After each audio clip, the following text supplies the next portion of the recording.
अलैकुम वरहमतुल्लाहि वबरकातुहू। वालेकुम अस्सलाम रहमतुल्लाह। ये अब्दुल्ला मोहम्मद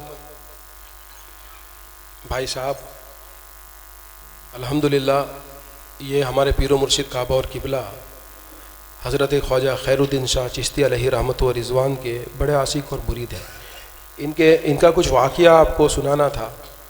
ऐसे तो मैंने कभी बयान किया होगा, लेकिन ये आज आए हैं तो एक गवाही हो जाए,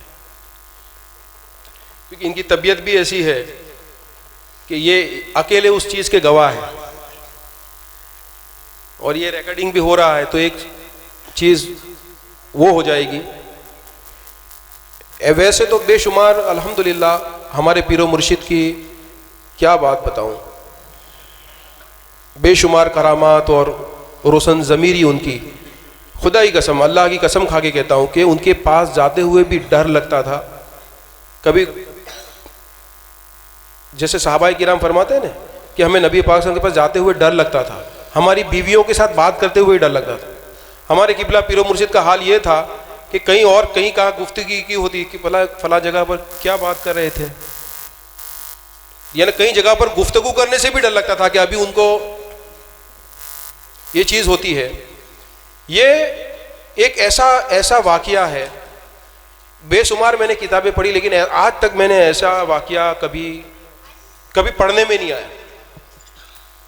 और हमें खुशी इसके लिए होती है कि अल्लाह का शुक्र है कि हम अहले सुन्नत वल जमात से हैं और ये ख्वाजा गरीब नवाज का फैज़ान है, आज भी जारी है और हमें इस दौर में ऐसे वली कामिल मिले।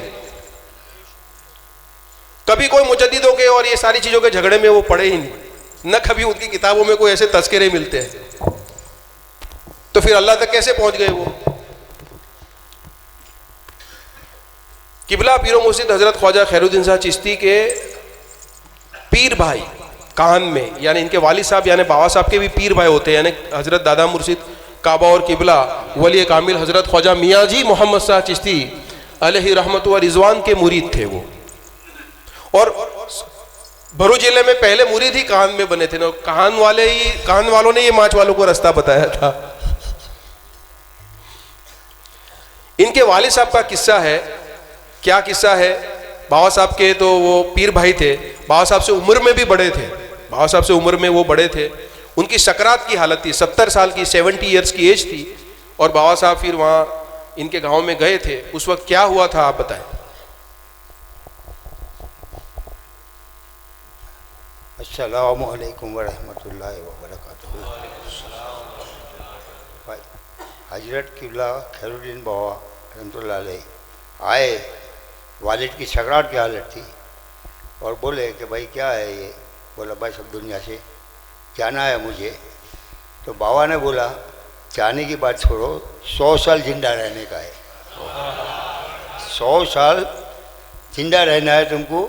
अगर 100 साल के अंदर तुम्हारा विशाल हो, तुम्हारे बच्चों को बोलो मेरी कब्र पे आके जूती मारे, मेरी कब्र पे आके जूती मारे। ये देखो अपने पीरो मुर्शिद क्या कहते, वालिद तो जिंदा रहने वाले और ये उनसे पहले जाएंगे। पर्दा कर लिए, उसके बाद वालिद का तो सब हो गया, कंप्लीट हो गया, वो अच्छे भी हो गए, 30 साल जिए। हाँ 30 साल तक रहे बाबा, मेरे वालिद 30 साल तक जिंदा रहे, मतलब 100 साल पूरा हो गया उनका। जो हम लोग के यहाँ एक सीधा लिखते वहाँ पे बर्थडे लिखी जाती है, बच्चा पैदा होता है उसके बर्थडे हम लोग लिख लेते हैं। 100 साल हो गए, असर की अजान हुई तो वालिद साहब दूसरे घर पे रहते, बच्चा आया बुलाने के लिए, बुला रहे थे वो वालिद साहब। मैं गया, बोला आज क्या है मालूम है तेरे को। बोला क्या है आज। आज मंगलवार है। और क्या है। बोला बेवकूफ़ मंगलवार नहीं, आज मेरे 100 साल पूरे होते हैं, और अगर मगरिब हो गई तो 101 दिन हो जाएगा, 100 साल को एक दिन मेरा चढ़ जाएगा। मेरा भाव तुम बट्टे करते हो, बैठे हो आराम से, और ये क्या बोलते हो। बोले 100 साल पूरे होते हैं। बस बच्चे को बुलाया, बोला सीधा शरीफ पढ़ ले भाई। सीधा शरीफ भी पढ़े, बाद में कलमा मैंने ही पढ़ाया। बस मगरिब की नमाज के पहले पहले रोक बज हो गए। अब ये पीर का करम ऐसा नहीं है, मुरीद पे पीर का हमेशा कर्म रहता है। तुम्हारा पीर तुम्हारे से बाखबर है, बेखबर कभी नहीं होता। हम लोग भटक जाएंगे, हम लोग का रास्ता बदल जाएगा, बाकी पीर कभी तुमको बेखबर नहीं रहने देगा, पीर बाखबर रहता है। और क्या हुआ, खैरुद्दीन बाबा गाड़ी पे आए, कुछ साल के बाद मैं भी मुरीद बना। अब उस टाइम पे मुफलिसी का दौर था, पैसा टका नहीं था, गाड़ी घोड़ा गाड़ी कुछ नहीं थी, रिक्शा फिक्शा चलती नहीं थी। अभी यहाँ पे शमा की महफिल है, कई बार रात को बाबा हम लोग के ख्वाब में आए और लेके शमा में लेके आए, रिक्शा में शमा में लेके आए, रूबरू में, रिक्शा में साथ में है। हम दो दोस्त थे, आज ये नहीं है एक, तो हम दो है। रिक्शा में लेके आते हैं, यहाँ ला के बोला तुम लोग रुको, मैं जाके आता हूँ। हम लोग अंडा थे बाबा गाड़ी पे। ये करब पीर तुम्हारा बाखबर है, तुम चाहे कुछ भी करो, ये मत सोचो कि भाई मेरा पीर मुझे नहीं देखता है, उसकी निगाह तुम्हारे पे हमेशा रहती है।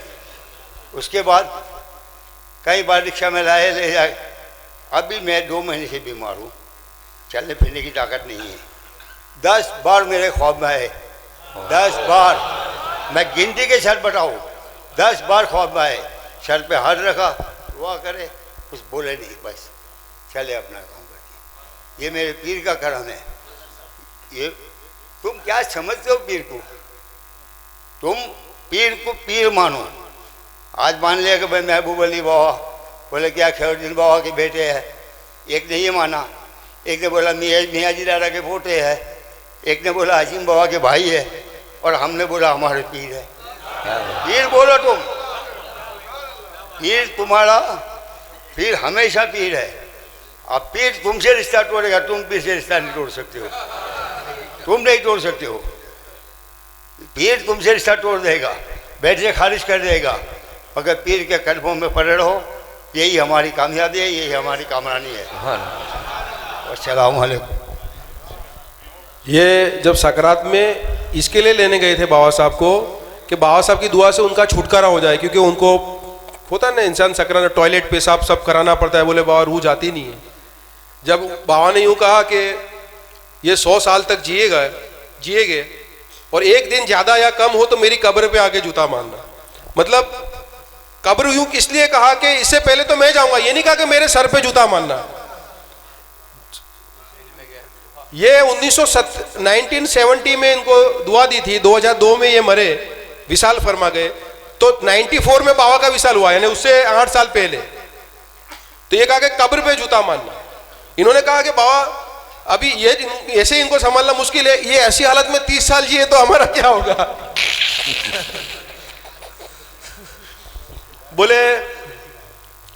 बोले ये इसको कोई दवा की जरूरत होगी?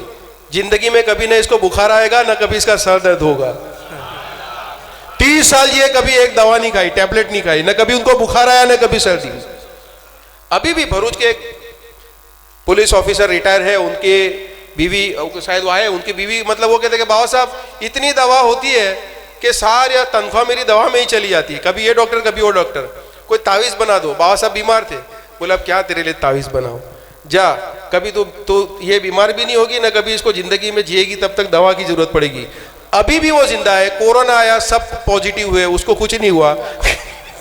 कभी बुखार नहीं आया, कभी सर दर्द नहीं हुआ, बोले आज की तारीख में भी खांसी भी नहीं आती। ये कहता है ना कि अल्लाह कहता है ना कि मैं उनकी ज़बान बन जाता हूँ। अल्लाह के महबूब वलियों की ज़बान से अगर कोई निकल जाती है ना तो वो पत्थर की लकीर हो जाती है। मौलाना आरिफ रूमी रहमतुल्लाह अलैह फरमाते हैं कि अल्लाह के वली की ज़बान में वो ताकत है कि कमान में से छूटे हुए तीर को भी वो वापस ले आती है। ये अल्लाह का शुक्र एहसान है कि उन्होंने हमें ऐसे मुर्शिद कामिल अता फरमाए। अल्लाह तबारक व तआला प्यारे हबीब सल्लल्लाहु अलैहि वसल्लम के सदक़े में ये इनको आज पेश करना इसके लिए ज़रूरी था कि अभी अकेले गवाह इसके बचे थे, तो आप सबको भी पता चले उनके ऐसे भी मोहब्बत वाले लोग हैं। अब तुम सोचो कि कितने दर्जनों बार इनको कभी भैंसली जाना होता था, कभी माच आना होता था, कभी ऐसा होता कि अभी हमको जाना तो है। ये और इनायत भाई दोनों, एक नहीं, ये और इनके साथ दूसरे इनायत भाई भी बीमार है, वो भी, तो वो दोनों ये सोचे कि अब कैसे जाएंगे। तो बाबा साहब कायदे से रिक्शा लेके आते थे, ड्राइवर होता था उसका, आप पीछे बैठे होते थे, बोले चलो आ जाओ दोनों बैठ जाओ।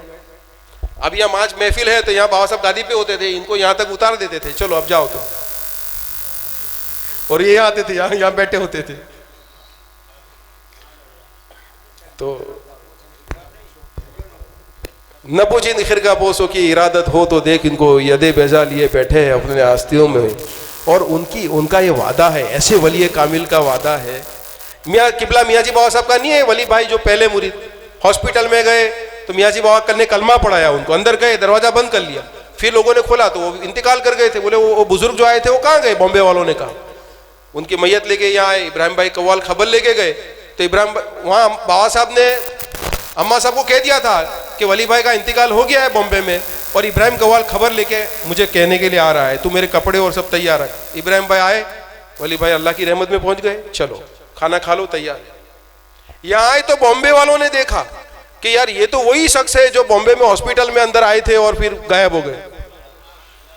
तो कहने की बात यह है कि ये उन बुजुर्गों का वादा है। मैंने अभी मजलिस में कहा था कि भाई दूसरी जगह रस्म व रिवाज सिलसिले चलते होंगे, जहाँ चलते होंगे वो चलते होंगे, यहाँ तुम उसको रस्म व रिवाज समझ के मत चलाओ, यहाँ तरीकत समझ कर चलाओ। रस्म अज़ा रह गई, फिर ऐसा ना हो कि रस्म अज़ा रह गई रूह बिलाली न रही, फलसफा रह गया तलकीन गिजाली न रही। हकीकत है ये, हकीकत जो तरीकत की राह है वो हकीकत है, ये सच्ची राह है। और उनका फरमान है कि ये सिलसिला भी कयामत तक चलेगा, और ख्वाजा मोइनुद्दीन चिश्ती अजमेरी रज़ियल्लाहु की छठी शरीफ कयामत तक इस माज की सरजमीन पे होगी। और इसका एक गवाह है, क्या एक गवाह, ये तो एक गवाह है ये बात के, तो ये तो तुम्हारा पूरा गांव गवाह है उस चीज का कि यहाँ जब मर्डर हुआ था तो मैं खुद था 10 साल का, बाबा साहब गए थे छुड़ाने के लिए, फिर बाबा साहब ने कहा कि अब आइंदा ये छठी शरीफ है ये यहाँ नहीं होगी, तो सब रोने लगे क्योंकि मियाँ जी बाबा का फरमान था कि कयामत तक होगी। बाबा साहब ने कहा कि अब ये छठी यहाँ नहीं करेंगे, आने वाली छठी हटोदरा शरीफ में करेंगे। सब रोने लगे कि बाबा ये नेमत हमारे गाँव में से चली जाएगी, ये उर्स की नेमत चली जाएगी। कहा कि इसलिए 1 साल नहीं करनी, क्योंकि ये जो केस है इसका जजमेंट छठी शरीफ के दिन ही आएगा। अब तो मुझे बताओ कौन दुनिया का प्राइम मिनिस्टर ये गारंटी दे सकता है कि फला मुकदमे का जजमेंट इसी दिन आएगा? वो दिन छठी के दिन शनिवार है, रविवार है, रजा है, मजिस्ट्रेट रजा पर है कि नहीं है? हिंदुस्तान में किसी केस का ठिकाना होता है? और वो छठी हटोदरा शरीफ हुए, दोनों पार्टी फूल लेके आ रहे हैं, फूल चढ़ाने के लिए, दोनों जो फरियाद करने वाले भी और बरी होने वाले भी। वो सब सोचते रह गए कि भाई ये फूल लेके आए हैं, एक्चुअली जजमेंट क्या आया है? जजमेंट वही था जो बाबा साहब ने उसी दिन कह दिया था। और अल्हम्दुलिल्लाह फिर उन्होंने कहा कि उसके बाद कयामत तक ये छठी शरीफ होती होगी। यानी ये सबसे पहले तुमको सिग्नल दे दिया कि देख लो, एक नहीं होने की थी वो भी बता दिया, क्यों नहीं होने थी उसका भी रीजन बता दिया, और कयामत तक होगी। अभी अकीदा तुम्हें रखना है। इससे बड़ी बात क्या हो सकती है कि गरीब नवाज का फैजान यहाँ हम सब पर मिलता रहे। अल्लाह हम सब में मोहब्बत और इत्तेफाक अता करे, हमको एक दूसरे की खताओं को दरगुजर करने की नेक तौफीक रफ़ीक अता फरमाए, हमारे सीनों को कीने से साफ करे, पाक और साफ रखे, और शरीयत तरीक़त और हकीकत की राह पर इस्तिकामत अता करे। इन बुजुर्गों की बारगाह में अगर हम तमाम से अगर कोई कोताहियाँ और लफ्ज़ी से सरजद हो चुकी हो, अल्लाह उसे माफ़ करे, और उनका फैज़ान हम पर हमेशा मरते दम तक कब्र में, हस्र में, बहिश्त में हमेशा हमेशा जारी रखे। अल्लाह तबारक व तआला इनकी दुआओं को हमारे हक़ में कबूल करे।